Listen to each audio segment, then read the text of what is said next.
Hello नमस्कार दोस्त, मैं मनीष वर्मा, आप सभी का स्वागत है हमारे चैनल पर। आज बात करने वाली है ब्रेकअप कैसे हुआ था यूएसएसआर यानी कि सोवियत यूनियन का। डीपली बताऊंगा दोस्त। पॉलिटिकल साइंस क्लास 12 का सेकंड चैप्टर है। इससे पहले फर्स्ट चैप्टर को हमने डीपली में डिस्कस किया, नहीं देखा आपने जरूर देख लेना, लिंक नीचे वीडियो के डिस्क्रिप्शन बॉक्स के अंदर। ये ब्रेकअप बड़ा दर्द देता है भाई, ब्रेकअप बड़ा दर्द देता है। अब ब्रेकअप कह लो, डिसइंटीग्रेशन कह लो, फॉल कह लो, सबके सब सेम है। हिंदी में कहते हैं सोवियत संघ का विघटन, सोवियत संघ का पतन, सोवियत संघ का टूटना, सब कुछ एक ही है। आज की इस क्लास के अंदर हम इस चैप्टर को डिस्कस करेंगे।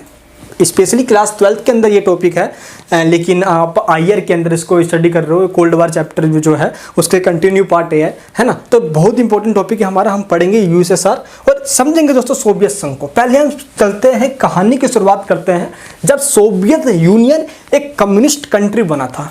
ऐसा इसलिए यहाँ से स्टार्ट कर रहे हैं हम क्योंकि इसी समय कोल्ड वार की जो लड़ाई है उसकी जड़ यानी कि जो बीज है उसको बो दिया गया था और पेड़ निकला 1945 के बाद। ऐसा क्यों, अभी आपको बताता हूं दोस्त। 25 अक्टूबर 1917 को रशियन रेवोल्यूशन हुआ, जिसको अक्टूबर रेवोल्यूशन के नाम से भी जाना जाता है। और इस रेवोल्यूशन के दौरान सोवियत यूनियन के अंदर कम्युनिस्ट तानाशाही स्थापित कर दी गई। सभी लोगों ने दोस्तों मिलकर तानाशाही किया। तानाशाही मतलब रेवोल्यूशन किया, और जो भी पूंजीपति लोग, जो कैपिटलिस्ट लोग थे, उनको खत्म कर दिया। और पूरे सोवियत यूनियन पे सिर्फ एक ही पार्टी का राज होगा जिसका नाम कम्युनिस्ट पार्टी ऑफ रशिया यानी कम्युनिस्ट पार्टी। पहली बात। और इस तरीके से दोस्त सोवियत यूनियन एक कम्युनिस्ट कंट्री बन गया। कम्युनिस्ट या कम्युनिज्म या समाजवाद, इनका मतलब क्या होता है ये आपको थोड़ा जानना है। इसको मैं पहले डिस्कस कर चुका हूं फर्स्ट वीडियो यानी कि फर्स्ट चैप्टर के अंदर, जिसके अंदर कम्युनिस्ट का मतलब होता है सभी कुछ प्राइवेट सेक्टर में ना होकर गवर्नमेंट सेक्टर में होना। यानी कि जब सब कुछ सरकार के हाथ में होता है उसको कम्युनिस्ट यानी कि साम्यवाद या समाजवाद कहा जाता है। लेकिन जब सब कुछ किसके हाथ में हो दोस्तों, जब सब कुछ प्राइवेट हाथ यानी कि सरकार के हाथ में ना होकर प्राइवेट हाथ में हो, बिजनेसमैन के लोगों में, मार्केट अपना काम खुद कर ले, तो इसके कल्चर या दोस्तों इस सिस्टम को हम कैपिटलिज्म या पूंजीवादी सिस्टम के नाम से जानते हैं, जो कि America, Britain, France, western European countries follow करते थे। अब 1970s में दोस्त यानी कि 1917 में जो एक नई आइडियोलॉजी आई, क्योंकि इससे पहले सिर्फ पूंजीवादी यानी कैपिटलिज्म हुआ करता था, और 1917 में एक और नई आइडियोलॉजी आ गई और पूरी दुनिया में अब सोवियत यूनियन चाहता था कि अपनी आइडियोलॉजी को फैला देना, है ना। कुछ ऐसे लड़के नहीं होते हैं कि एक लड़की को गर्लफ्रेंड बना लिया, दूसरी लड़की पर नजर डालते रहते हैं, ऐसे होते हैं ना। तो सेम इस तरीके से अब सोवियत यूनियन सोचता था कि भाई अब मेरा ब्रेकअप ना हो जाए। अभी समझेंगे, एक्चुअली बड़ी भयंकर स्टोरी है, बड़ा इंटरेस्टिंग भी स्टोरी है। अब इस तरीके से सोवियत यूनियन ने एक एक करके क्या किया दोस्तों, यूएसएसआर ने एक एक करके यूरोप का जो ईस्ट का पार्ट है ये यूएसएसआर से लगा हुआ है, इसकी बॉर्डर से मिलती जुलती है। इसलिए दोस्तों इसने ईस्ट जर्मनी को कब्जे में किया। कब्जे मतलब यहाँ पे कम्युनिस्ट विचारधारा है, कम्युनिस्ट आइडियोलॉजी को थोप दिया और ये भी एक कम्युनिस्ट कंट्री बन गया। पोलैंड कम्युनिस्ट कंट्री बन गया, चेकोस्लोवाकिया कम्युनिस्ट कंट्री बन गया, Hungary, Yugoslavia, Romania, Bulgaria, Albania, अब एक एक करके बनते जा रहे हैं। तो ईस्ट यूरोपियन जो भी कंट्रीज है, ईस्ट का पूरा भाग ये दोस्तों कब्जे में आ गया, किसके, यूएसएसआर के। वेस्ट जर्मनी बेशक उसमें था, किसमें, अमेरिका के साथ था ये, जहाँ पे कैपिटलिज्म था, लेकिन दोस्तों बाकी ये सब आगे यूएसएसआर में। इस तरीके से पूरा जो यूरोप है वो 2 पार्ट्स में डिवाइड होगा। एक ईस्ट यूरोप जो कि यूएसएसआर के कम्युनिज्म यानी कि इसको फॉलो करते थे, एंड जो वेस्ट यूरोपियन कंट्रीज थे जिसको वेस्टर्न कंट्री के नाम से जानते हैं हम, अमेरिका, ब्रिटेन, फ्रांस, जर्मनी, ये सब वेस्ट जर्मनी वेस्टर्न में आ जाता है ऐसे, ठीक है। बेशक ये अलग मतलब कि 2 पार्ट्स में डिवाइडेड था। तो इस तरीके से वेस्टर्न में अमेरिकन और ईस्टर्न में यूरोपियन, 2 पार्ट्स में डिवाइडेड। और इस तरीके से अब हुआ क्या, अमेरिका चाहता अपनी आइडियोलॉजी की पूरी दुनिया में फैलाना, स्प्रेड करना, और सोवियत संघ चाहता पूरी दुनिया के अंदर आइडियोलॉजी कौन सी, कम्युनिज्म को, साम्यवाद को स्प्रेड करना। अब इसी तरीके से जब बड़ी घटना हुई, जब दोस्तों 1949 के अंदर चाइना के अंदर रेवोल्यूशन हो गया और सोवियत यूनियन की आइडियोलॉजी चाइना के अंदर आ गई, और दोस्तों चाइना भी एक, चीन क्या बन गया, एक कम्युनिस्ट कंट्री बन गया। और इस तरीके से चाइना को कम्युनिस्ट कंट्री में बनाने में सोवियत यूनियन यानी कि यूएसएसआर का बहुत बड़ा हाथ था। और इस तरीके से ईस्ट यूरोप के ईस्टर्न कंट्रीज भी कम्युनिस्ट को फॉलो करने लग गए, साथ ही चाइना भी बन गया। तो चाइना एक बहुत बड़ा कंट्री है ना, नो डाउट इसके अंदर। और इससे ही जैसे कि नॉर्थ कोरिया हो गया, फिर वियतनाम के संकट हमने देखा ही दोस्तों, तमाम ये सब कम्युनिस्ट कंट्री बन गए। और स्पेशली ये जो कोल्ड वॉर है ये आइडियोलॉजी का वॉर ही हम सब जानते हैं, लेकिन कोल्ड वॉर की शुरुआत 1945 वर्ल्ड वॉर सेकेंड के बाद हुई, ये हम सब जानते हैं। लेकिन अगर हम एक्चुअल में इसका मीनिंग जाने हम, तो दोस्तों कोल्ड वॉर आइडियोलॉजी की वॉर है ना, विचारधारा की युद्ध है। इसमें कोई डायरेक्ट तो बंदूक गोले बारूद मार नहीं रहे हैं। और हम अगर आइडियोलॉजी की वॉर ही माने तो हम कोल्ड वॉर की शुरुआत 1917 से ही मान सकते हैं, क्योंकि 1917 में ही एक नई विचारधारा आ गई थी और नई विचारधारा की लड़ाई 1917 में ही स्टार्ट हो गई थी। बस 1917 में पूरी दुनिया वर्ल्ड वॉर फर्स्ट में बिजी थी, इसलिए हमने इस समय 1917 में इस आइडियोलॉजी के वॉर को सामने लेकर नहीं आए। ये सामने कब आया? 1945 में, क्योंकि वर्ल्ड वॉर फर्स्ट में अमेरिका और सोवियत यूनियन एक साथ थे, वर्ल्ड वॉर सेकंड में भी अमेरिका और सोवियत यूनियन एक साथ थे। बेशक अंदर अंदर ये जलते थे, एक दूसरे से दुश्मनी थी, लेकिन थे एक साथ। ऐसा होता नहीं कि दोस्तों कोई दोस्त हमारा होता है ना, हमारे सामने तो नहीं मेरा दोस्त बड़ा अच्छा है, मेरा बहुत प्यारा दोस्त है भाई, ये करके पीछे से आपका खंजर भोग देगा, होते ना ऐसा। सेम इस तरीके से सोवियत यूनियन अमेरिका का भी रिलेशन था, जो कि 1945 के बाद आके ज्वालामुखी की तरह फट गया और कोल्ड वॉर स्टार्ट हो गया। समझ में आया आप सभी को? तो इस तरीके से आपको ये ध्यान रखना है। और अब जब वर्ल्ड वॉर सेकंड खत्म हो गया 2 सितंबर 1945 को, पूरी दुनिया दो पार्ट्स में डिवाइड हो गई। किधर है? यूएसए, और एक तरफ हो गया आपका USSR, union of Soviet socialist Republic, जो कि 15 स्टेट्स को मिला के बनाया गया था, सोवियत यूनियन। अब दोनों दोस्तों जब बट गए तो पूरी दुनिया दो ध्रुवीय बाइपोलर कंट्री बन गई, बाइपोलर ग्रुप बन गई। स्पेशली कहते तो हम क्या, एक ग्रुप जो सोवियत यूनियन के साथ था, एक ग्रुप जो अमेरिका के साथ था। अब इस संकट ये हुआ कि पूरी दुनिया दोस्तों ये जो ग्रुप बन गई है, अब इस पूरी दुनिया दोस्तों ग्रुप में बंटने के साथ ही अब एक के दिक्कत ये हुई कि ये महाशक्ति सुपर पावर्स लालची हो गए थे, ये किसी भी तरीके से पूरी दुनिया के ऊपर हमारा कब्जा होना चाहिए। डेट मीन्स कि हमारी जो आइडियोलॉजी वो स्प्रेड होना चाहिए। और इतने ये पागल हो गए थे कि सारा पैसा ये हथियारों पर लगाए जा रहे थे, हथियारों पर खर्च किए जा रहे थे, जिसमें सोवियत संघ तो सबसे ज़्यादा पागल निकला। अब क्यों इसने दिमाग नहीं लगाया। और 1991 के अंदर दोस्त कहते हैं कि ज़्यादा प्यार में पागल होने के बाद जब नस बस काट लेते हैं बंदे, तो किसका नुकसान किसका होता है? जो खुद कर रहा है उसका नुकसान होता है। सेम सोवियत संघ अपनी बेसिक नीड्स को पूरा ना करके सिर्फ वेपन्स पर खर्च करता जा रहा। 1991 में इसका जो हसर हुआ वो उसको पूरी दुनिया ने देखा, विघटन हो गया, इसका डिसइंटीग्रेशन हो गया।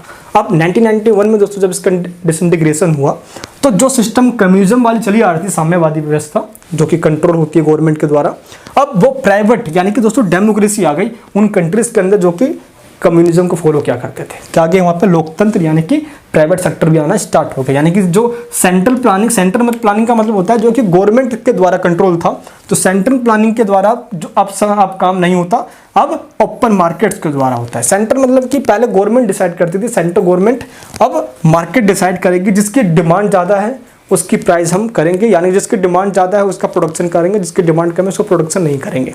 अब मार्कर की डिमांड मांग ज़्यादा है तो मार्कर हम ज़्यादा बनाएंगे, डिमांड कम है तो हम कम बनाएंगे, है ना। लेकिन पहले क्या होता था भाई, मार्कर 20 पीस बनाएंगे तो 30 पीस बनाएंगे या 40 पीस बनाएंगे, सरकार बताएगी, है ना, ये होता है। समझ में आ गया।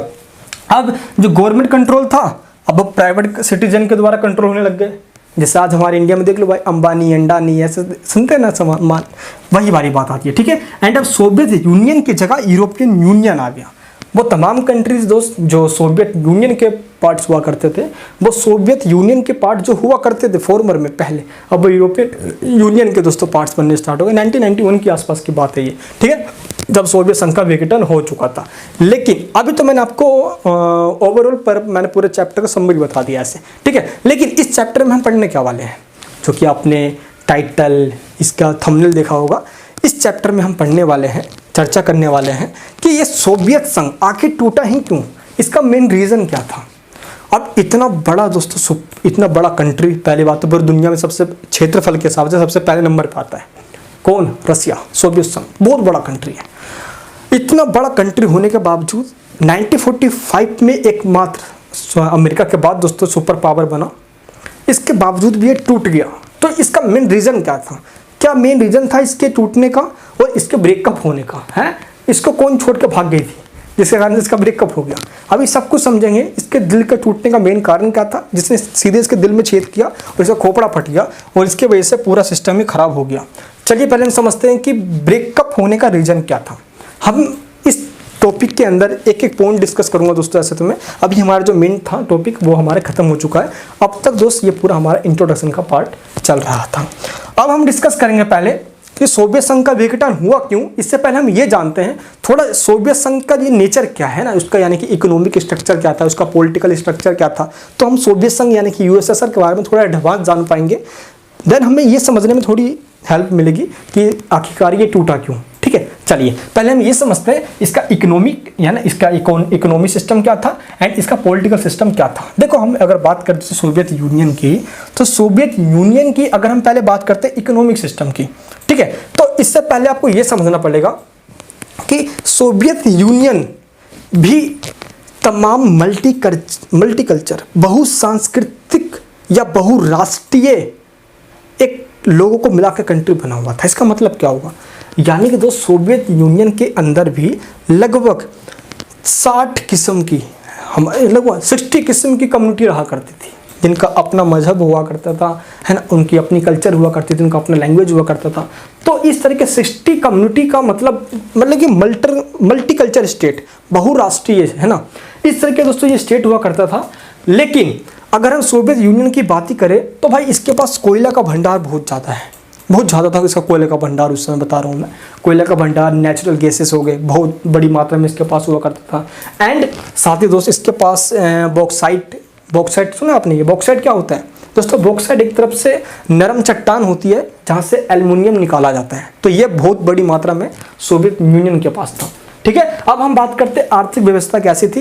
ये चीज़ हमें समझ में आ गया कि सोवियत यूनियन भी लगभग 60 कम्युनिटी के लोग वहाँ पे रहते थे। जैसे कि दोस्तों मैं इंडिया की बात करूँ तो इंडिया भी इतना खूबसूरत कंट्री है जहाँ पे 9 मजहब के 9 धर्म के लोग रहते हैं, जिनमें 3000 से ज़्यादा जातियाँ हैं इंडिया के अंदर। बता रहा हूँ मैं आप सभी को, हर कदम पे अलग जाति, हर कदम पे लगभग 10-12 कदम पर दोस्तों अलग लैंग्वेज सुनने को मिल जाएगा आप सभी को। तो इतनी बड़ी खूबसूरती पूरी दुनिया में कभी कहीं पे भी नहीं मिल सकती, जो कि एक ही तिरंगे के नीचे राष्ट्रगान गाते हैं। सल्यूट ऐसे कंट्री को दोस्तों, बस पर्सपेक्टिव होना चाहिए देखने का, बस अच्छे तरीके से, है ना। चलिए दोस्तों, एंड अब हम पहले बात करते हैं सोवियत यूनियन की आर्थिक व्यवस्था यानी कि इकोनॉमिक सिस्टम की।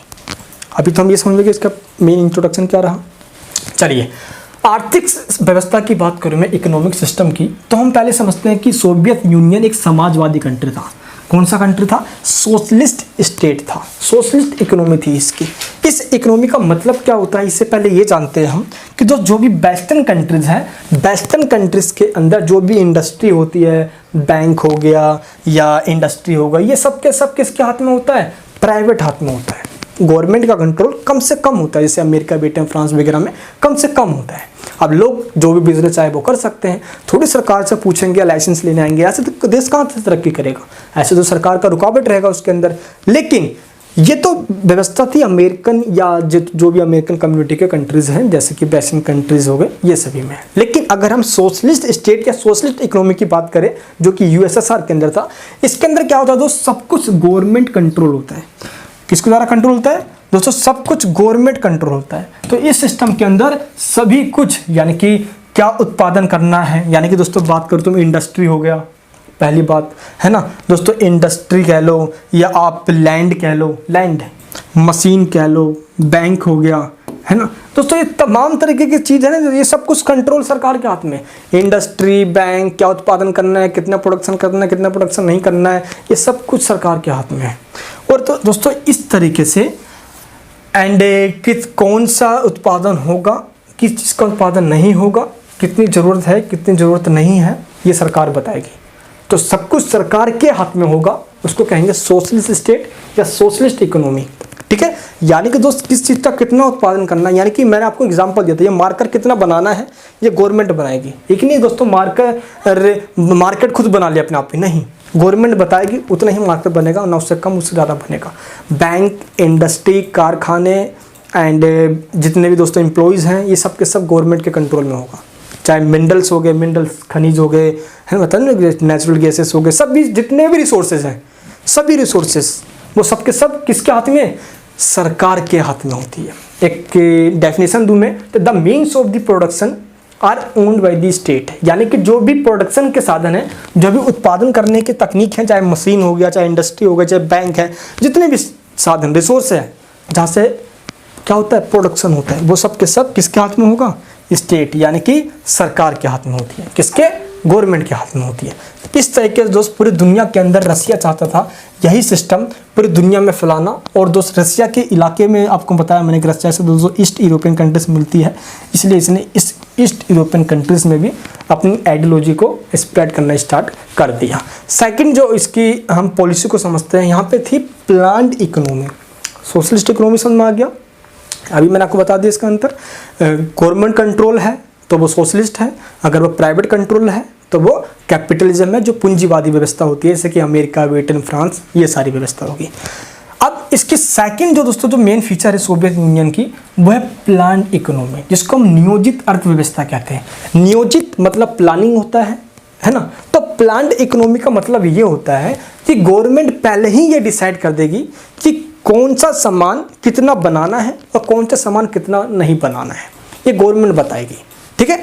अब जैसे कि दोस्त मान लो अब मेरे को भाई कोई चीज़ बनाना है ना, तो वो कितना बनाना है ये गवर्नमेंट बताएगी।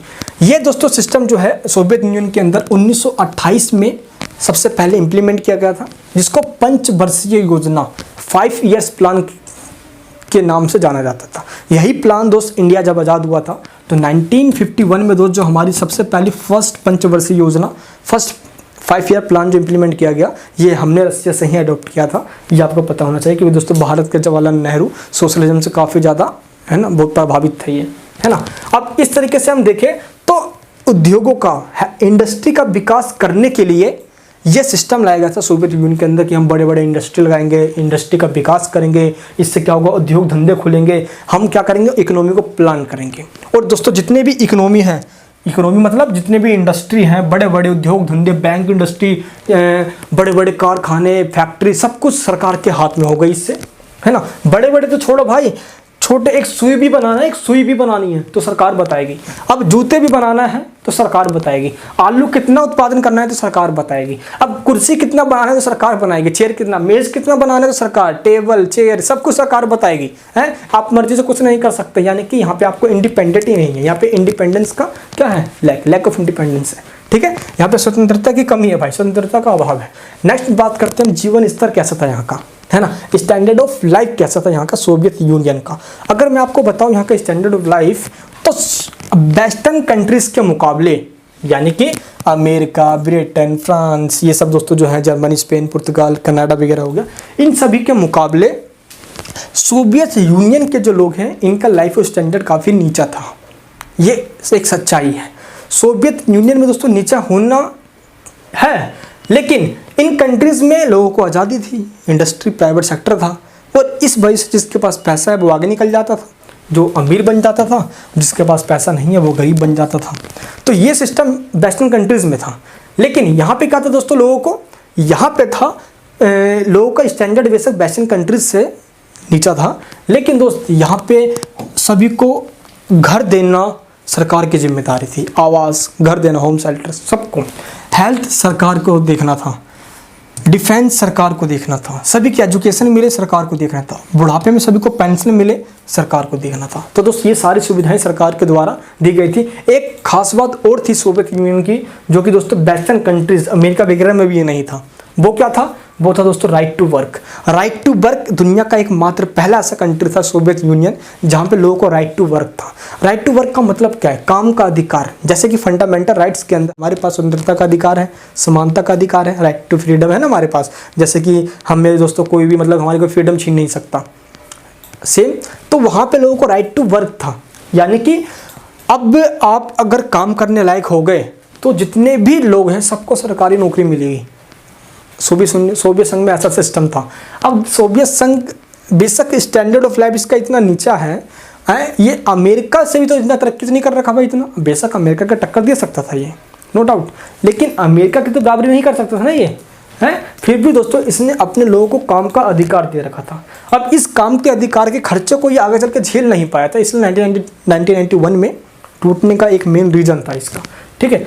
तो देखो ना, अमेरिका तक ने राइट टू वर्क नहीं दे रखा था अपने लोगों को, लेकिन सोवियत यूनियन नहीं भाई, हम तो राइट टू वर्क देंगे, सबको सरकारी नौकरी करेंगे। सरकारी नौकरी करेगा, तू सरकारी नौकरी कर लियो, बच्चों के दहेज ज़्यादा मिलेगा ना, है, ये भी सिस्टम है इंडिया में। देखते नहीं कैसा होता है, सरकारी नौकरी करता है तो दहेज ज़्यादा मिलता है। बिहार के में बहुत चलता है तो, अरे यार दहेज की गिरी अभी छोड़ दो भाई। देखिए नेक्स्ट क्या, राजनीतिक व्यवस्था की बात करते हैं। पॉलिटिकल सिस्टम क्या था, अभी यहाँ पे हमने इकोनॉमिक सिस्टम की बात करी, जिसमें socialist state, socialist economy, planned economy and standard of life, ये 3 पॉइंट हमने डिस्कस किया। अब दोस्त हम बात करते हैं पॉलिटिकल सिस्टम की, राजनीतिक व्यवस्था यहाँ का कैसा था। देखो राजनीति की बात करता हूँ यहाँ पे यार मैं, तो 1917 में दोस्त लेनिन के द्वारा जब ये जो रेवोल्यूशन किया गया तो उसी समय कम्युनिस्ट तानाशाही स्थापित हो गई थी। 1924 में लेनिन मर गया और स्टालिन आ गया। जब स्टालिन आया तो दोस्त वहाँ पे तो स्टार्टिंग से ही कम्युनिस्ट पार्टी की तानाशाही है। ये कम्युनिस्ट पार्टी का साइन है, जैसे कि भारत में बीजेपी का कमल है एंड कांग्रेस का पंजा है, तो कम्युनिस्ट पार्टी का ये साइन हुआ करता था। तो दोस्त स्टार्टिंग से ही 1924 में जब स्टालिन आया तो भाई 1935 तक तो इसने भाई दबा के तानाशाही करी, खून खराबा मार काट पेशा हो गया था इसका। यानी कि लोगों को फ्रीडम कम था वहाँ पे, मार काट बहुत ज़्यादा था। सबसे बड़ी बात दोस्तों वहाँ पे सेंसरशिप लगा दी गई थी। सेंसरशिप का मतलब क्या होता है दोस्तों, सेंसरशिप का मतलब होता है कि जो भी न्यूज़पेपर या रेडियो हो गया या टेलीविज़न हो गया उसमें वही चीज़ दिखाया जाएगा जो गवर्नमेंट कहेगी। अगर गवर्नमेंट के अगेंस्ट में किसी ने दिखा दिया तो जान से मार देंगे या उसको बंद कर देंगे। समझ में आप सभी को। इसलिए वहाँ पे दोस्तों जो लोग हैं उनके पास फ्रीडम की कमी थी, उनके पास फ्रीडम कम थी as compare to western countries. ठीक है, अब इसी कारण से दोस्तों हुआ क्या, रसिया ने भी क्या किया, अब एक एक करके कम्युनिस्ट विचारधारा को सभी जगह फैलाना स्टार्ट कर दिया। क्या कर दिया, फैलाना स्टार्ट कर दिया। क्योंकि दोस्त कम्युनिस्ट पार्टी यानी कि रसिया यानी कि यूएसएसआर के अंदर दोस्तों, यूएसएसआर को ही आगे चल के जब इसका इंटीग्रेशन हुआ यानी कि दोस्तों डिसइंटीग्रेशन हुआ तो आगे चल के यूएसएसआर को रसिया के नाम से जाना है, कभी समझेंगे इसके बारे में भी। अब यूएसएसआर में सिर्फ एक ही सिंगल पार्टी हुआ करती जिसका नाम था कम्युनिस्ट पार्टी, जिसने दोस्तों जो तमाम जैसे कि इस्तोनिया, Latvia, Lithuania, Belarus, Ukraine and दोस्तों रोमानिया हो गया, हंगरी हो गया, पोलैंड हो गया, इन सब के अंदर कम्युनिस्ट पार्टी की सरकार बना दी गई थी। तो तानाशाही कह सकते हैं तरफ से ये। आगे चल के दोस्त सोवियत यूनियन आक्रमणकारी बन गया। अब इसको लगा कि नहीं भाई मैं ताकतवर हूँ। क्यों, क्योंकि शुरुआत से ही ये अमेरिका से बराबरी नहीं करना चाहता था, अमेरिका से भी आगे निकलना चाहता था, इसलिए इसने सारे पैसे वेपन्स पे खर्च करने लग गया। अब कोल्ड वार के कारण ही, शीत युद्ध के कारण ही क्या किया है इसने दोस्तों, काबुल के हवाई अड्डे पे है, काबुल पता है ना कहाँ है, अफगानिस्तान की राजधानी है, काबुल पे अटैक कर दिया, जिसको अफगान संकट के नाम से जाना गया। अटैक कब किया गया, 1979 में किया गया। लेकिन दोस्तों अफगानिस्तान की जो आर्मी थी बड़ी पावरफुल थी, जिससे सोवियत संघ को काफ़ी नुकसान पहुंचाया, काफ़ी सारी इसकी सेनाएं मारी गई उसके अंदर, लेकिन फिर भी इसने कब्जा बना कर रखा। सोवियत संघ के इस कब्जे के द्वारा भारत ने भी काफ़ी क्रिटिसाइज़ किया था वो सोवियत संघ का, सोवियत यूनियन का, कि ये तरीका गलत है इस तरीके से आक्रमण करके कब्जा करने का। ठीक है दोस्तों, तो सोवियत संघ इस तरीके से ये सब करने लग गया। खैर दोस्त ये सब घटना, पॉलिटिकल सिस्टम समझ लिया हमने इकोनॉमिक सिस्टम समझ लिया, ये सब घटनाएं तो होती रही वहाँ पे। ठीक है, एक एक करके इसने अपनी आइडियोलॉजी को स्प्रेड करना चाहता था बस ये। अब हम समझते हैं ये कि गोर्बाचेव नामक एक प्राणी आया जिसने सोवियत संघ के अंदर तो सोचकर ये आया था कि मैं तो बहुत अच्छा करने आया हूँ, मैं बहुत अच्छा करके जाऊँगा, लेकिन उसका उल्टा हो गया, सोवियत संघ टूट गया। ऐसा अक्सर होता नहीं है हमारे साथ भी। हम सोचते हैं कि यार हम मन में कुछ सोच रखे होते हैं, बहुत अच्छा होगा, बहुत अच्छा होगा, बहुत अच्छा होगा, बहुत, लेकिन अचानक काया पलट जाती है, किस्मत पलट जाती है और रायता फैल जाता है। ऐसा होता है ना, सेम इनके साथ भी यही हुआ है। यही पेले गए, सोवियत संघ भी पेला गया। हुआ क्या भाई, ये थे गोर्बाचेव। 1985 के अंदर ये कम्युनिस्ट पार्टी के महासचिव बने, सेक्रेटरी बने, और 1988 के अंदर ये सोवियत यूनियन के प्रेसिडेंट बन गए। क्या बन गए, राष्ट्रपति बन गए। और जब ये राष्ट्रपति बने तो इनका मकसद था जो सोवियत यूनियन में कमी है उसको सुधारना, ताकि सोवियत यूनियन को हम और ताकत बना सकें। और मैं अपनी पर्सनल बताऊं दोस्तों, ऐसे सही में इनकी जो पॉलिसी तो काफ़ी बेहतर थी। ये सोवियत यूनियन में, सोवियत संघ के अंदर, यूएसएसआर के अंदर सुधार करना चाहते थे। तो इनकी जो रिफॉर्म की पॉलिसी थी वह क्यों आई और ऐसा क्या था कभी सोवियत यूनियन के अंदर जो ये उसमें सुधार करना चाहते थे, पहले तो हम इसको जान लिए दोस्तों। यहाँ पे अभी आपको मैंने बताया था कि यहाँ पे सभी को सरकारी नौकरी थी, है ना। अब आप मान लो एक दिन रोल खा लो, है ना, रोल है, पानी आ गया मुँह में, रोल खा लो, मोमोज खा लो, पिज्ज़ा खा लो, दूसरे दिन भी खा लो, तीसरे दिन भी खा लो, चौथे दिन भी खा लो, पाँचवें दिन भी खा लो। अब खाते जाओ खाते जाओ खाते जाओ, 20 दिन 25 दिन 1 महीना 2 महीना, एक दिन नहीं मिला ना तो घर का खाना छोड़ देगा, मम्मी पापा को जीना हराम कर देगा। नहीं भाई मेरे को रोल चाहिए, मेरे को रोल चाहिए है, मोमोज रोल। बड़ा इंसान को आदत सा लग जाता है, और इस आदत के कारण जब इंसान को एक दिन वो चीज़ मिले ना तो उसकी कमी बहुत उसको खलती है और वो पागल सा हो जाता है। अक्सर ऐसा होता है ना। यही दिक्कत दोस्तों यहाँ पे हुआ। मिखाइल गोर्बाचेव इनका नाम था, इनको माइकल गोर्बाचेव भी कहा जाता था, इनको मिखाइल गोर्बाचेव भी कहा जाता था। नौकरशाही जो वहाँ पे सरकारी कर्मचारी है उनका दबदबा बढ़ गया था, भ्रष्टाचारी साले हो गए थे, बैठे बैठे खाना सोचते थे। है सबको सरकारी नौकरी है, चल मैं बैठा हूँ तू काम कर ले, वो बोलता है मैं बैठा हूँ तू काम कर ले, मैं सारी ने इकोनॉमी ही डूब गई सोवियत यूनियन की। नेक्स्ट बात, हथियार पे बहुत ज़्यादा खर्च कर दिया था सोवियत यूनियन ने। तो जो हथियार पे खर्च किया था, आप ये चाहते थे कि हथियार पे खर्च ना किया जाए भाई, है ना। अब हथियार पे खर्च करेगा तो सरकार कैसे आगे चलेगा, इकोनॉमी कैसे आगे बढ़ेगी भाई, हैं। आप देख लो ना, इतना ज़्यादा हथियार पे खर्च कर दिया गया था कि अगर टूथपेस्ट भी खरीदना है ना तो यहाँ पे था ही नहीं, मिलता ही नहीं था। आगे भाई टूथपेस्ट बाहर कंट्री से एक्सपोर्ट करो या अपने देश के अंदर प्रोडक्शन का साधन ही खत्म कर दिया इन्होंने। और टूथपेस्ट चाय कॉफ़ी पीने के बंदे तरसते थे सोवियत यूनियन के, ऐसा हालत हो गया था उस समय। तो हथियार पे ज़्यादा खर्च करने की वजह से इकोनॉमी पूरी डगमगा गई थी, ख़राब हो गई थी पूरी, पर कैपिटा इनकम कम हो गया था, है ना दोस्तों। जो इनकी करेंसी है रूबल, उसका डेप्रिसिएशन हो रहा था, वो उसकी वैल्यू घटते जा रही थी, महंगाई बढ़ गई थी।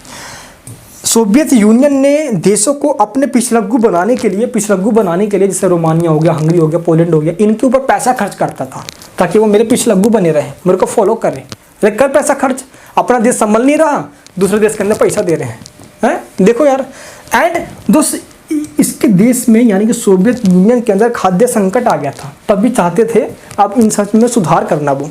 एंड कम्युनिस्ट पार्टी की जो तानाशाही है ना, सिंगल पार्टी कम्युनिस्ट पार्टी, ये खत्म करना चाहते थे। ये कम्युनिस्ट पार्टी जो सिंगल पार्टी है उसकी जगह मल्टी पार्टी सिस्टम लाना चाहते थे कि और भी पार्टियां हों, एक पार्टी से क्या होगा, तानाशाही करेगी। एंड सबसे बड़ी बात ये स्पीच और ये जो फ्रीडम यानी कि बोलने की आज़ादी, और जो लोगों को आज़ादी नहीं मिल रही है ना, बोलने की आज़ादी तो है नहीं भाई, सरकार के अगेंस्ट बोलोगे साले सरकार जेल में डाल देंगे, ध्यान रखना। सिस्टम ऐसा था यहाँ पे सोवियत यूनियन के अंदर, फ्रीडम था नहीं। तो ये इस चीज़ को फिर से बहाल इम्प्लीमेंट करना चाहते थे। तो दोस्तों ये तमाम जो कमियां हैं वहाँ पे, इन कमियों को वो सुधारना चाहते थे, और इस सुधारने के लिए उन्होंने जो पॉलिसी लेके आए, उस पॉलिसी का नाम था ग्लासनोस्त, और दूसरा जो नाम था पॉलिसी का वो था पेरेस्ट्राइका। तो ग्लासनोस्त और पेरेस्ट्राइका को हम समझते हैं, समझ में आ जाएगा। ग्लासनोस्त का मतलब होता है खुलापन। अब ये बंद है ना, ये देखो पूरा बंद कर दिया मैंने। तो अब ये आ गया पॉलिसी लेके 1988 में, 1988 बन गए राष्ट्रपति, इनने बोल दिया ग्लासनोस्त खुलापन। अब ये खुल गया, अब खुल जाएगा तो इसमें हवा जाएगा, मुझे ठंडा लगेगा, अंदर से अच्छा लगेगा, ऐसा लगेगा ना अंदर से अच्छा। तो ग्लासनोस्त का मतलब ये हुआ कि जो अब तक लोग अंधेपन में थे, अंधविश्वास में थे, क्योंकि मीडिया पे तो सेंसरशिप था, न्यूज़पेपर पे सरकार का कंट्रोल था, सही सही जानकारी मिलता नहीं था। तो अब लोगों को सही सही जानकारी मिलने लग गई। अब उनको ये भी लगने लग गया, अरे यार हम तो बुड़बक हैं, वेस्टर्न कंट्री वाले हमसे तो बहुत आगे हैं, अमेरिका ब्रिटेन फ्रांस बहुत आगे हैं हमसे। तो इसलिए इस कारण से वहाँ पे दंगे फसाद होने स्टार्ट हो गए। अब देखो यार, ये खुलापन होना स्टार्ट हुआ तो लोगों को सही से जानकारी मिलनी स्टार्ट हो गई। अब जो सेंसरशिप चला आ रहा था 70 सालों से, 70 सालों को सेंसरशिप ख़त्म कर दिया गया। रेडियो, टेलीविज़न, न्यूज़पेपर, इन पर से सेंसरशिप हटा लिया गया। लोगों को सही से जानकारी मिलनी स्टार्ट हो गई, लोगों को बोलने की आज़ादी मिल गई, राइट टू स्पीच मिल गया उनको, एक्सप्रेशन। अब एक बहुत बड़ी शुरुआत थी ये सोवियत यूनियन के लोगों के लिए। अब उनको अच्छा सा लगने लग गया, जैसे गर्मी में अच्छा लगता है ना, वैसे अच्छा लगने लग गया। पेरेस्ट्राइका का मतलब क्या होता है? पेरेस्ट्राइका का मतलब होता है रिकंस्ट्रक्शन, पुनर्रचना। क्या बोलते हैं इसको हिंदी में दोस्तों? बोलते हैं पुनर्रचना। पुनर्रचना, पुनर्रचना का मतलब होता है पुनर्, दोबारा, रचना मतलब कंस्ट्रक्शन, यानी कि दोबारा से बनाना। क्या बनाना? यानी कि दोस्तों पॉलिटिकल सिस्टम को दोबारा से ठीक करना, इकोनॉमी को ठीक करना और एडमिनिस्ट्रेशन को ठीक करना। यानी कि पॉलिटिकल यानी कि राजनीतिक व्यवस्था को ठीक करना, इकोनॉमी यानी कि आर्थिक व्यवस्था को ठीक करना, और ऐसे यानी एडमिनिस्ट्रेशन, प्रशासनिक व्यवस्था को ठीक करना। इन तीनों के अंदर सुधार करना चाहते थे, जिसको रिकंस्ट्रक्शन का नाम दिया गया। अब रिकंस्ट्रक्शन के द्वारा दोस्त उन्होंने क्या किया, सबसे पहले बात करते हैं पॉलिटिकल के अंदर, राजनीति के अंदर उन्होंने जो ये मल्टी पार्टी का सिस्टम है इसका सिद्धांत लेकर आ गए। इन्होंने कहा कि कम्युनिस्ट पार्टी सिर्फ सिंगल पार्टी है, जिससे क्या हो गया, पार्लियामेंट या विधानमंडल या कानून बनाने पर सिर्फ उसी का अधिकार है। तो इसने अपनी तानाशाही बना रखी है, इसने कम्युनिस्ट पार्टी की तानाशाही को ख़त्म कर दिया पॉलिटिकल सिस्टम के अंदर, ये ध्यान रखना। इकोनॉमिक सिस्टम के अंदर क्या किया, जो गवर्नमेंट का हाथ में हुआ करता था सब कुछ, क्योंकि सोशलिस्ट कंट्री है भाई सोवियत यूनियन, तो अब वो प्राइवेट सेक्टर में करने लग गए, यानी कि जो गवर्नमेंट में है, जो पब्लिक सेक्टर में, उसको प्राइवेटाइजेशन करने लग गए, है ना। जैसे मोदी जी क्या कर रहे हैं इस समय, रेलवे, बीमा, LIC, BLIC सब कुछ है निजी करते जा रहे हैं, तमाम चीज़, अब एयरप्लेन सब कुछ निजी करते जा रहे हैं। तो ये सोवियत यूनियन क्या कर रहा था, प्राइवेट सेक्टर में करते जा रहा था। किसने, इन्होंने कहा कि सब कुछ गवर्नमेंट के हाथ में रहेगा तो तरक्की नहीं कर पाएगा हमारा देश, इसलिए प्राइवेट में करते जाओ, प्राइवेट में करते जाओ। अब नेक्स्ट बात करते एडमिनिस्ट्रेशन का, ये बड़ा खतरनाक था, प्रशासनिक सुधार। अब उन अधिकारियों को नौकरी से निकालने लग गई, भ्रष्टाचार फैला रहे थे साले, ख़त्म करने लग गया सबको। लेकिन भाई जिसको आदत लगी है चीनी खाने की, रोल खाने की, मोमोज खाने की, बर्गर खाने की, अब एक दिन उसको नहीं मिलेगा साला पागल हो जाएगा। देखते नहीं हो किसी को दोस्तों, अगर ड्रग्स की लत लग जाती है, अब उसको एक दिन ना मिले तो कैसे पागल होता, नहीं इंजेक्शन डाल देना, इंजेक्शन डाल तो कैसे पागल हो जाता है, सोच रहा पूरा पागल हो जाता है। सेम इसी तरीके से इनको भ्रष्टाचार करने का मौका नहीं मिल रहा था, अब इन्होंने इतना तगड़ा सुधार कर दिया था वहाँ पे। अब इन्होंने क्या किया, जो इनसे नाराज हो गए, एक कम्युनिटी बना ली है। अब इस तरीके से दोस्तों इन्होंने कम्युनिटी बनाया कि इस कम्युनिटी के द्वारा इन्होंने विद्रोह कर दिया, रिविलियन अगेंस्ट गोरबाचेव है। अब ये माथा के बाल खुजलाने लग गया, हमारा क्या होगा, क्यों, क्योंकि एक अलग से नेता आ गया जिनका नाम था बोरिस येल्सन। तो इनके अगेंस्ट में, मिखाइल गोरबाचेव के अगेंस्ट में दोस्तों जब पूरा रिविलियन यानी कि विद्रोह खड़ा हुआ, तो उन्होंने लीडरशिप किया, किन्होंने, बोरिस येल्सन ने। और आगे चल के वही असर हुआ जिसका डर था, सोवियत यूनियन टूटना स्टार्ट हो गया, कमज़ोर पड़ गया, आपस में सब लड़ने स्टार्ट हो गए, आइडियोलॉजी बोले सब लेके, सब बोले आइडियोलॉजी खराब है ये है। अब एक एक करके दोस्तों क्या हुआ, 1989 में पोलैंड हंगरी कम्युनिज्म को, यानी कि जो साम्यवादी, इसको छोड़ दिया। अरे बेकार आइडियोलॉजी है साला, हमको मरवा देगा ये, तो खत्म कर दिया अपने देश में से, आइडियोलॉजी खत्म कर दिया। 1990 के अंदर रोमानिया बोला नहीं भाई हम नहीं मानेंगे कम्युनिज्म, साला हम भी बर्बाद हो जाएंगे सोवियत संघ की तरह। यहाँ पे लोकतंत्र डेमोक्रेसी आ गई, तो पोलैंड, हंगरी, रोमानिया अब अमेरिका के दोस्त बन गए। अब एक एक करके क्या हुआ दोस्त, सोवियत संघ टूटना स्टार्ट हो गया। रोमानिया, पोलैंड, हंगरी ऑलरेडी हाथ से जा चुके हैं, जब हाथ से जाने लग गए तो अब जाके बाल्टिक स्टेट, बाल्टिक क्या बोला मैंने, बाल्टिक स्टेट, बाल्टिक, बाल्टी मत लिख देना एग्जाम में, बोलना Baltic, Baltic, Baltic, Baltic, Baltic, Baltic बोलो क्या, बाल्टिक मतलब होता बड़ा स्टेट। 3 स्टेट ऐसे थे जिनमें एस्टोनिया, लातविया और लिथुआनिया है, लातविया, लिथुआनिया और एस्टोनिया, इन तीनों ने मिलके स्टार्टिंग में सबसे पहले बोल दिया कि बस हम सोवियत संघ के साथ नहीं रहेंगे, और 1989 में ही दोस्ती सोवियत संघ से अलग हो गए। और इस तरीके से, ऐसे तो पता इनको तो सोवियत संघ ने हथियार ही नहीं था, गलत तरीके से, पता कैसे यार, ये तीनों बाल्टिक जो स्टेट हैं 1945 में जब कोल्ड वार स्टार्ट हुआ, वर्ल्ड वॉर सेकेंड के बाद, तो उस समय स्टोलिन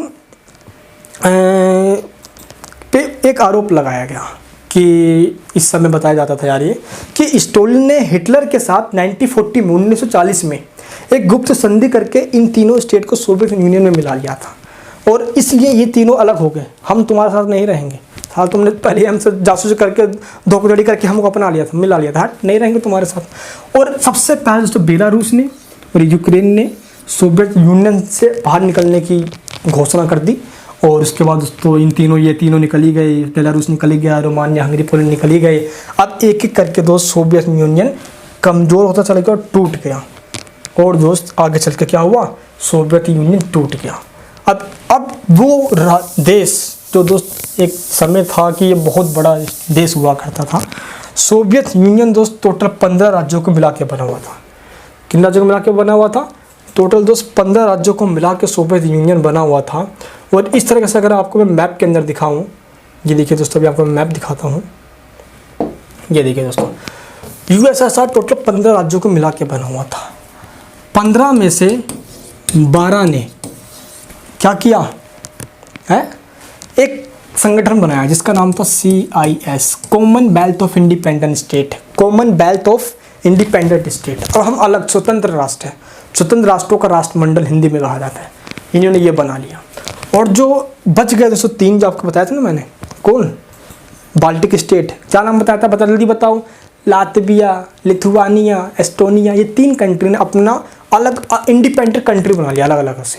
तो ये 15 ये हो गए। जो सबसे बड़ा इसका उत्तराधिकार निकला यूएसएसआर का, वो था दोस्तों रसिया, जिसको आज हम रसिया के नाम से जानते हैं। किस नाम जानते हैं आज दोस्तों, उसको हम रसिया के नाम से जानते हैं।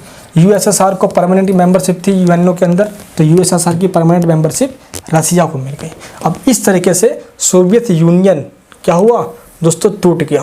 क्यों? क्योंकि एक एक करके भाई सबके सब कमज़ोर पड़ने लग गए और विद्रोह होने लग गया, तो टूट गया। और दोस्त आगे चल के हुआ ये कि 25 दिसंबर को 1991 का समय था, देखो 25 दिसंबर है, क्रिसमस का दिन था, मिखाइल गोर्बाचेव ने रिजाइन कर दिया और सोवियत संघ गया टूट, भांडा गया फूट, और सारा फायदा चलेगा किसको, बोरिस येल्सिन को। बताया था मैंने अभी, ये विद्रोह का लीडरशिप कर रहे थे बोरिस येल्सिन। और ये क्या हुए, रसिया के, अब सोवियत संघ तो रहा नहीं, टूट गया है वो, अलग अलग सब बिखर गए सबके सब। अब जो रसिया निकला दोस्त, उसके राष्ट्रपति बन गए बोरिस येल्सिन। लेकिन आगे चल के कंडीशन और ख़राब हो गई थी, उन देशों को लगने लग गया जो सोवियत संघ से अलग हुए थे कि रसिया कहीं भले ना हम पे कब्जा कर ले। तो ये दोस्तों अब क्या हो गए, अब ये भी सोवियत यूनियन के जो पहले हुआ करते थे, अब ये नेटो में शामिल हो गए, अमेरिका के दोस्त बन गए, यूएनओ में शामिल हो गए, ताकि रसिया उन पर कभी कंट्रोल ना कर पाए। और ऐसा हुआ भी नहीं, ठीक है दोस्तों, ये हुआ। लेकिन आगे चल के कंडीशन थोड़ी ख़राब हो गई थी, इसलिए 1993 के अंदर रसिया के अंदर स्टेट इमरजेंसी डिक्लेयर करना पड़ा, घोषित करना पड़ा बोरिस येल्सिन को। और दोस्तों आगे चल के हुआ यार कि इनकी भी थोड़ी 1996 में फिर से चुनाव हुआ, तो फिर से जीत गई है, क्योंकि जन समर्थन काफ़ी बड़ा मिल गया था इनको। और 1999 के अंदर इनका हेल्थ ठीक नहीं था, तो स्वास्थ्य कारण से इन्होंने रिजाइन कर दिया। और 1999 में जब इन्होंने रिजाइन किया, दिसंबर का महीना था, तो सन 2000 के अंदर कौन रसिया के राष्ट्रपति बनते हैं, व्लादिमीर पुतिन, जो कि अभी तक वहाँ के राष्ट्रपति हैं। और ये 2033 तक रहेंगे, ये इन्होंने डिक्लेयर कर रखा है। अब भाई ये रसिया भी यार नहीं मारा यार, बताया ना, कहीं तानाशाही तो बरकरार रख रखा है भाई। खैर दोस्त, ये सारी बात है जो अभी मैंने आपको यहाँ पे बताया, ठीक है दोस्तों। चलिए, तो अब हम बात करते हैं अपनी मेन पर्पस पे, जो है हमारा सोवियत संघ के विघटन के कारण।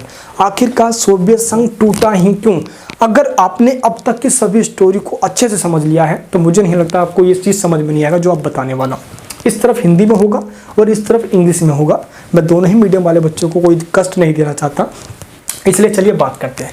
तो सोवियत संघ के टूटने के सारे मेन जो पॉइंट्स है उसको मैंने यहाँ पे बता दिया है। जो सबसे पहला पॉइंट है वो है राजनीतिक लोकतंत्र को नकारना, है नेगेटिंग पॉलिटिकल डेमोक्रेसी। दोस्तों इन्होंने काफ़ी इग्नोर किया, हम डेमोक्रेटिक कंट्री नहीं बनेंगे। इसी वजह से क्या हुआ दोस्त, अगर मैं आपको बताऊं तो 1924 के अंदर जब लेनिन मरा, तो स्टालिन वहाँ का शासक बन गया। और 1935 तक इसने फुल दबा के तानाशाही करी, मारकाट स्टार्ट करी। और इस तानाशाही की वजह से वहाँ पे फ्रीडम कम हुआ, स्पीच लोगों का राइट छीन लिया गया, जिसकी वजह से लोगों में गुस्सा बहुत ज़्यादा हो गया था। और इसी गुस्से को आगे चल के लोगों ने 1990 के टाइम में फोड़ दिया। अब देखो ना भाई, अब ये फूटना तो जाहिर सी बात थी, ये फूटेगा कैसे भाई, है ना, तो उसे फूटना तो जाहिर सी बात थी, इसलिए फूटा भी आगे चल के। नेक्स्ट हम बात करते हैं पॉइंट जो है वो है आर्थिक विफलता। तो फर्स्ट पॉइंट है टूटने के कारण सोवियत संघ का, राजनीतिक लोकतंत्र को निकालना, यानी नेगलेक्ट करना पॉलिटिकल डेमोक्रेसी को। एंड नेक्स्ट पॉइंट क्या है, आर्थिक विफलता, यानी कि फाइनेंशियल फेलर्स। क्यों?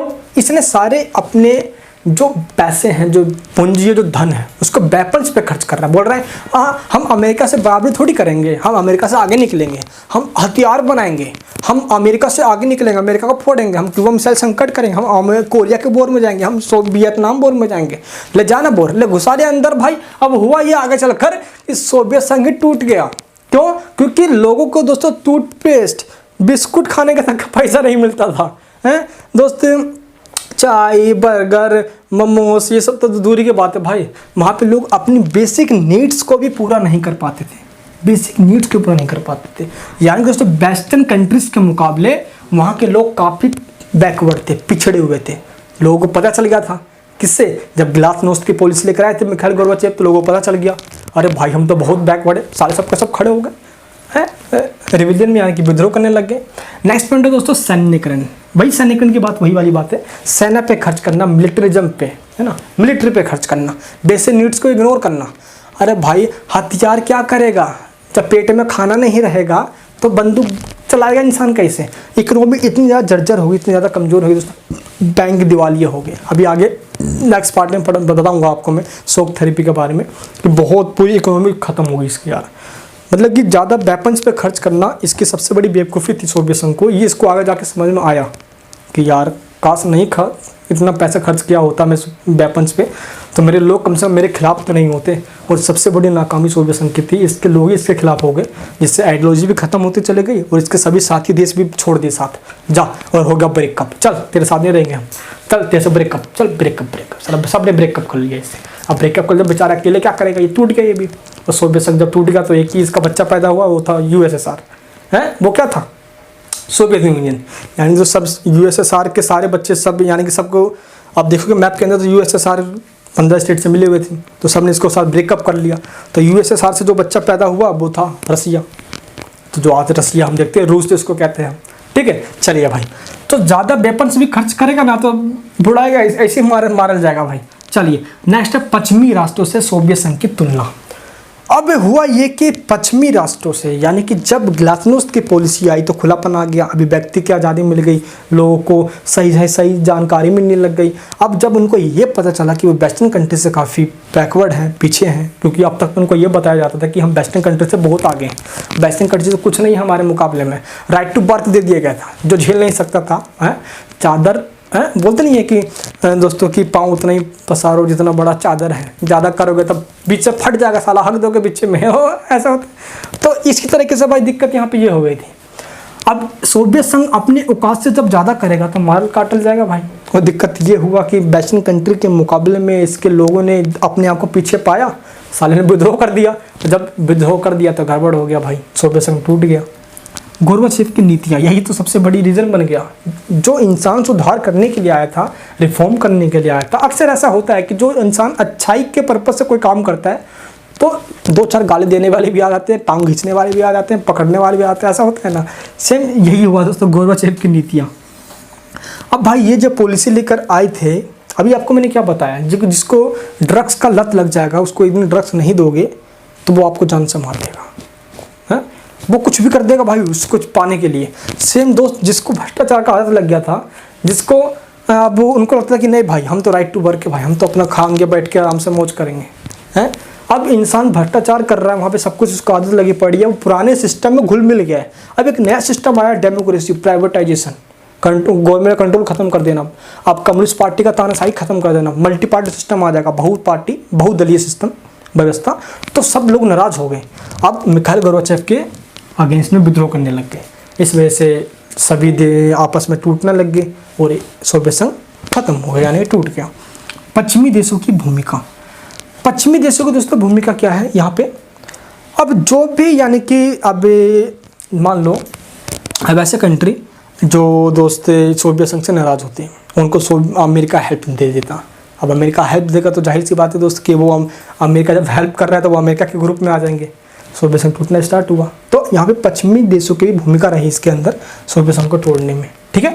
गणराज्यों की राष्ट्रीय आकांक्षाएं, देखो इंग्लिश मीडियम वाले बच्चे यहाँ पे लिखते हैं, ठीक है। क्या गणराज्यों की राष्ट्रीय आकांक्षाएं, राष्ट्रीय आकांक्षा का मतलब क्या है कि जो चाहते थे वो पूरा नहीं हुआ, पहली बात, क्योंकि उनको अब तक अंधेरे में रखा गया था। टूटने का मेन रीज़न भी है। और राष्ट्रीय आकांक्षाएं भी दोस्तों ये है कि सबसे बड़ी बात, जो बाल्टिक स्टेट हैं बड़े हैं, लातविया, लिथुआनिया और इस्टोनिया, उनको दोस्त 1940 में हिटलर के साथ एक गुप्त संधि करके स्टोलिन ने शामिल कर लिया था दोस्त। अब इसी बात को लेकर उसने और लड़ना स्टार्ट कर दिया। सोवियत संघ कमज़ोर हुआ, इसको देखते देखते तमाम कम्युनिस्ट कंट्री में भी आंदोलन स्टार्ट हो गए, सोवियत संघ के भी अब इम्पैक्ट पड़ा, टूटना स्टार्ट हो गया। पूर्वी दोस्तों जो ईस्ट यूरोपियन कंट्रीज़ हैं, जैसे कि हंगरी हो गया, पोलैंड हो गया, रोमानिया हो गया, आपको मैंने बताया था कि 1988 से 1989 फिर 1990 तक सभी ने एक एक करके सोवियत संघ का साथ छोड़ना स्टार्ट कर दिया। अब उसको लगा कि सोवियत संघ में वो दम नहीं है, अब ये झेल नहीं पाएगा, मुझे पता है टूट जाएगा ये, सबको ये पहले उन्होंने भाप लिया था, सबके सब अलग होने लग गए। ठीक है, तो जितने भी पूर्वी यूरोपियन कंट्रीज़ हैं वहाँ पे एक एक करके ख़त्म हो गए और सोवियत संघ दूसरे एक करके टूट गया। तो नेगलेक्ट करना, फाइनेंशियल फेलियर्स है ना, मिलिट्री पे खर्च करना, and comparison of Soviet Union with western nations, Gorbachev's की पॉलिसीज़ वगैरह होगी, role of western countries and national aspirations of the क्या रिपब्लिक्स जो भी कंट्रीज थे वहाँ पे, and fall of communist party and governments in कहाँ पे ईस्टर्न यूरोप में। दोस्तों जो भी ईस्ट यूरोप के जो कंट्रीज थे वहाँ पे कम्युनिस्ट पार्टी का ख़त्म हो जाना, सोवियत संघ की कमजोरी निकल कर आ गई, जिसकी वजह से आगे चल के सोवियत संघ टूटना स्टार्ट हो गया। अब हम बात करते हैं कि जब सोवियत संघ टूट गया तो इसका परिणाम क्या निकला। अब सोवियत संघ देखो, जब सुपर पावर जब दो थे, कौन कौन से सुपर पावर दोस्तों जब दो हैं, एक तरफ यूएसएसआर है और एक तरफ है यूएसए। अब यूएसएसआर ही टूट गया तो क्या होगा, सिंपल, अब एक ही सुपर पावर बचेगा, वो कौन, अमेरिका। कौन बचेगा, अमेरिका। यानी कि जो शीत युद्ध के कारण जो संघर्ष चल रही थी है ना, तो end of cold war conflict, जो कॉन्फ्लिक्ट चल रही थी सी वो कोल्ड वॉर की वजह से, दो सुपर पावर की वजह से, अब एक सुपर पावर नहीं है तो अब क्या होगा, जब एक सुपर पावर नहीं है तो सिंपल जो कॉन्फ्लिक्ट चल रहा था, संघर्ष चल रहा था, वो खत्म हो जाएगा। तो शीत युद्ध के कारण जो उत्पन्न हुआ था संघर्ष वो खत्म हो गया। पहला आउटकम ये निकल कर आया। दूसरा क्या निकल कर आया, दो ध्रुवीयता का अंत हो गया। अभी आपको मैंने बताया था कि 1945 में पूरा वर्ल्ड दो पार्ट्स में डिवाइड हो गया था, दो ग्रुप, दो ब्लॉक्स में बट गए थे, सोवियत यूनियन के और अमेरिका के। अब सोवियत यूनियन है ही नहीं तो दो ध्रुवीय वर्ल्ड तो है नहीं, अब तो सिंगल वर्ल्ड बन गया। तो हेजेमनी बन गई किसकी, अमेरिका की।